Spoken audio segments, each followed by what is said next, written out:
السلام علیکم دوستوں، آپ سب کو میرے چینل ہسٹوریکل سٹوریز میں خوش آمدید۔ دوستوں، پچھلی ویڈیو میں ہم نے آپ کو بتایا تھا کہ بابر کی ابتدائی حالات اور بابر کے برصغیر پاک و ہند پر حملے کی وجوہات۔ آج ہم آپ کو پانی پت کی پھیلی جنگ اور جنگ کنواہا کے ساتھ ساتھ بابر نے ہندوستان پر اپنی سلطنت کس طرح سے قائم کی۔ ویڈیو شروع کرنے سے پہلے آپ سب سے گزارش ہے کہ چینل کو سبسکرائب اور بیل آئیکن کو ضرور پریس کریں۔ دوستوں، پانی پت کی پہلی جنگ 1526 عیسوی میں لڑی گئی۔ بابر کابل سے ہندوستان کے علاقوں کی طرف روانہ ہوا اور بغیر کسی مزاحمت کے سیالکوٹ پہنچ گیا۔ دولت خان لودھی کا بابر کے مقابلے میں ٹھہرنا مشکل تھا، لہٰذا اس نے فوراً اطاعت قبول کر لی۔ تو دولت خان لودھی نے تو پنجاب واپس لے لیا تھا، پھر اس نے بابر کے حملے پر اس نے بغیر لڑے اس کی سلطنت دے دی۔ پنجاب کے مغربی علاقوں کو فتح کرنے کے بعد بابر دلی کی جانب بڑھا۔ اسی دوران ابراہیم لودھی کے ایک بڑے لشکر کے ساتھ پانی پت کے میدان میں پہنچ گیا۔ یہ لڑائی اپریل 1526 عیسوی میں لڑی گئی، جس میں بابر کو فتح ہوئی۔ دلی کو فتح کرنے کے بعد بابر ایک فاتح کی حیثیت سے آگرہ میں داخل ہوا۔ پانی پت آج کل بھارت کے ایک صوبے پنجاب کا ایک شہر ہے۔ یہ دلی سے شمال کی طرف تقریباً 80 کلومیٹر کے فاصلے پر واقع ہے۔ اب ہم بات کریں گے بابر کی پانی پت کے جنگ میں کامیابی کی وجوہات۔ بابر کی پہلی وجہ تو یہ تھی کہ بابر کے پاس منظم فوج تھی۔ ظہیر الدین بابر کی فوج کی تعداد لحاظ سے کم مگر ہر لحاظ سے ایک منظم فوج تھی۔ بابر اپنی فوج میں نظم و ضبط کو خصوصی اہمیت دیتا تھا۔ اگر کسی سے کوتاہی ہوتی تو اسے مثالی سزا دیتا کہ دوسرے بھی اس سے عبرت لیں۔ بابر کی فوج کے مقابلے میں ابراہیم لودھی اور رانا سنگا کی افواج کی تعداد بہت زیادہ تھی، مگر ان دونوں میں نظم و ضبط نہ تھا۔ بابر نے اس بد نظمی کو تبصرے کرتے ہوئے لکھا کہ ہندوستانی قوم، ہندوستانی فوج مرنا تو جانتی ہے، لڑنا نہیں۔ دوسری وجہ اس کے پاس توپ سے بارود پھینکنے کی ٹیکنالوجی تھی۔ ہاں، بابر ہی پہلا وہ شخص تھا جس نے برصغیر پاک و ہند میں توپ سے بارود پھینکنے کی ٹیکنالوجی استعمال کی۔ اس کی فوج میں اس کام کے لیے مخصوص دستہ تھا جس کی قیادت ایک ماہر توپچی کرتا تھا۔ بابر کی فوج میں توپ خانے کا ہونا اس سے اپنے حریفوں پر فوجی برتری دلانے کے لیے کافی تھا۔ دوسرے جنگی ہتھیار، تیر اور تلوار وغیرہ کا استعمال توپ کے مقابلے میں کم مؤثر تھا۔ توپ خانے سے اپنے حریف کو زیادہ سے زیادہ نقصان پہنچایا جا سکتا تھا۔ سب سے بڑھ کر یہ کہ ابراہیم لودھی کے ہاتھیوں نے جنگ میں توپ خانے سے ہراساں ہو کر جب بھاگنا شروع کیا تو اپنی فوج کو ہی کچلنے لگے۔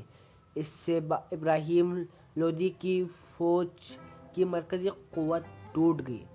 تیسری وجہ یہ تھی کہ بابر فوجی حکمت عملی اچھی پیش کرتا تھا۔ بابر ہر جنگ سے پہلے جنگی حکمت عملی بناتا تھا۔ وہ جنگ سے پہلے ارد گرد کا ماحول، اپنی طاقت، دشمن کی طاقت اور اپنے سپاہیوں کی کارکردگی کو مد نظر رکھتا تھا۔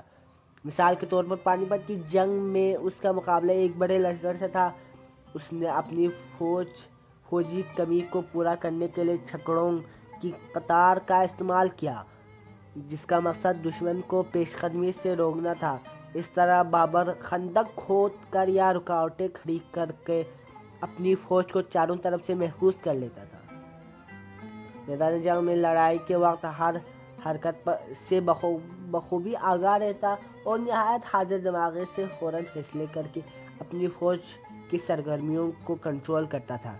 بابر کے مقابلے میں ہندوستانی فوج کے جرنیل جنگی حکمت عملی سے بہتر طور پر واقف نہ تھے۔ مثال کے طور پر ابراہیم لودھی نے اپنی فوج کو کسی خاص ترتیب یا طے شدہ حکمت عملی پر لڑانے کے بجائے محض بے ترتیبی اور بد نظمی سے لڑایا۔